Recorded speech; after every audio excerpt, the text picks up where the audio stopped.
Welcome to the Daily Allegory through Astrological Divination. Today's video is the Taphthartharath trial, a Mercurial invocation for the unstoppable fortune. Today we invoke the Mercurial intelligence and spirits, Taphthartharath and Tiriel. With the trial come in for the investigation using physics, exposing corporate fraud and scandal with Hooke's law, balance is delivered with the ferocity of the Trident of Poseidon. Contracts with Mammon go into an immediate effect, delivering windfall after windfall, and any blockages and any further delays are entirely blocked alongside Archangel Zadkiel while being channeled on green light wavelength. To start this, I'm going to do an invocation for swift fortune and unstoppable progress. In the name of the cosmic balance and the forces that govern both fortune and fate, I command this working to begin. I call upon the swift mercurial energies of the spheres and the spirit of Taphthartharath, whose domain is the ever-changing tide of commerce and communication, and the planet Mercury turns, so too do the wheels of fortune. I direct this swiftness to my current trial, demanding clarity, speed, and favorable communication to bring a decisive and immediate end to all delays. By the powers of Hooke's law, I apply the necessary pressure. Let the force of my will be met with an equal and proportional result. A spring of opportunity that propels me forward. I command this pressure to release not with a jolt, but with a surge and momentum that cannot be denied. I wield the metaphysical Trident of Poseidon, a symbol of mastery over chaos and the power to command the very depths of my reality. With its threefold might, I calm the turbulent waters of uncertainty, strike the earth to create new, solid ground for my success, and clear any and all obstacles that stand in my way. I call to the spirit of Mammon, not for avarice, but as a force of manifestation. By your influence, I open the floodgates of abundance and command not one, but windfall after windfall after windfall after windfall, a relentless cascade of prosperity that cannot be staunched. Let every endeavor be met with financial success. I command the universe to block any delays. Let all friction, all opposition, and all stagnation be removed from my path now. My purpose is clear, my will is focused, and my forward motion unstoppable. By the vibrant harmonic energy of the green light wavelength, the frequency of growth and prosperity, I attune myself to a state of receiving and expansion. Finally, I petition the great Archangel Zadkiel, Archangel of freedom and mercy, to oversee this work. Let your violet flame transmute all negativity, karmic debt, and doubt into freedom, and ensure that this request be fortunate and fortune and swift victory is granted with divine grace. So it is commanded, so it is done. With my ordained authority, I declare it so. Amen. Now the story. The gavel slammed down. B, using the name Juliana, stared down the imposing figure of the prosecutor. The trial was going badly. A powerful entity, a corporate titan, had framed her. Juliana was fighting a battle on both physical and esoteric fronts. The current astrological configuration centered entirely on Mercury, the planet of communication, legal battles, and swiftness. It was a dizzying, complex web of energy she had to navigate. The case felt like an impossible weight. A tension building in her life that felt perfectly described by Hooke's law of physics. The more pressure applied, being the trial, the stronger the force pushing back would become. She needed that force to work in her favor. She initiated a powerful invocation during a brief recess. She called upon Taphthartharath, the Klepothic spirit associated with Mercury's shadow side, to manipulate the flow of information in the courtroom, to bring confusion to the opposition, and to ensure her own words carried deceptive strength. The air in the restroom crackled with energy. She felt the harmonious ease of Mercury trine Jupiter in the 6th house, her daily work. The 6th house was somehow protected by great fortune, giving her an innate ability to out-argue any expert witness presented by the prosecution. This natural flow of energy was her greatest defense. The Mercury trine Saturn in the 7th house provided a structured, disciplined argument against her main adversary, the 7th house partner, or rival, if you will. Ensuring her defense was logically sound and built to last. It brought gravitas to her lawyer's arguments. However, a dangerous electrical current ran through the air.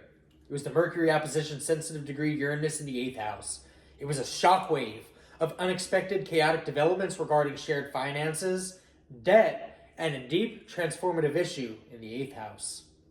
She knew a sudden, disastrous reversal was possible at any moment. She quickly countered this with the expansive intuitive energies of Mercury trine sensitive degree Neptune in the 9th, which allowed her defense team to tap into a higher, more global truth, subtly swaying the jury through empathy and idealism. The 9th house matters of higher truth and law. Now, the harmonious Mercury sextile Pluto in the 10th house, though, gave her immense power and control over her career and public image, allowing her to subtly demolish the prosecutor's standing in the judge's eyes. The final, though, most dangerous aspect, Mercury conjunct Lilith in the 12th. This was the hidden wild card, the exiled dark feminine power operating behind the scenes, allowing her to use secrets, hidden enemies, and even self-undoing to bring the entire system down if necessary. As the trial resumed, Juliana focused her intent mentally wielding the Trident of Poseidon to command a chaotic flow of testimony and evidence. She directed the energy of the green light wavelength of growth and prosperity towards the eventual outcome. She had promised herself a life free from financial worry once this was over. She invoked Mammon as a force of manifestation, demanding a future of windfall after windfall after windfall after windfall. The defense attorney presented a final devastating piece of evidence. B had hacked just that morning. The prosecution stumbled, unable to counter the sudden, irrefutable proof. A mistrial was declared due to prosecutorial misconduct. The case against Juliana collapsed instantly. B walked out of the courtroom a free woman, the sense of profound victory washing over her. She felt the light touch of Archangel Zadkiel, ensuring her freedom and transmuting the painful trial into a new reality of abundance and liberty. She had blocked all delays, emerging from the fire with a clear path to her final destiny. And with the Mercury, Sun, Lilith, Moon, and Venus stellium in Scorpio, I have Hooke's Law of Fortune, a Trident invocation for unrelenting windfalls. The investigation into the multi-billion-dollar corporate fraud was stalled. Detective J.J. Claver felt the pressure mounting. The public demanded answers, and his superiors wanted an arrest. The case was complex, though, a labyrinth of offshore accounts and encrypted communications. But the current astrological configurations felt like a powerful tool to his arsenal. The sky was ablaze with the potent Mercury, Sun, Lilith, Moon, Venus, stellium, and Scorpio. The intense concentration of energy demanded profound transformation, obsessive investigation, and the exposure of deep hidden truths. Every instinct JJ had was amplified, urging him to delve deeper into the shadows, pushing past conventional methods. His current block was a missing server, a crucial piece of evidence that had kind of vanished without a trace. Detective Claver decided to lean into the unconventional. He called upon the unconventional spirit of Taphthartharath, hoping its mercurial cunning energy would reveal the hidden path of information and deceit. He needed a breakthrough, a way to block any delays that hindered justice. JJ was a man of science as much as intuition. He used physics to approach the case, specifically Hooke's Law. He reasoned that the intense pressure the CEO had applied to his subordinates' force must have caused an equal and opposite reaction, a point of weakness or stress he could exploit.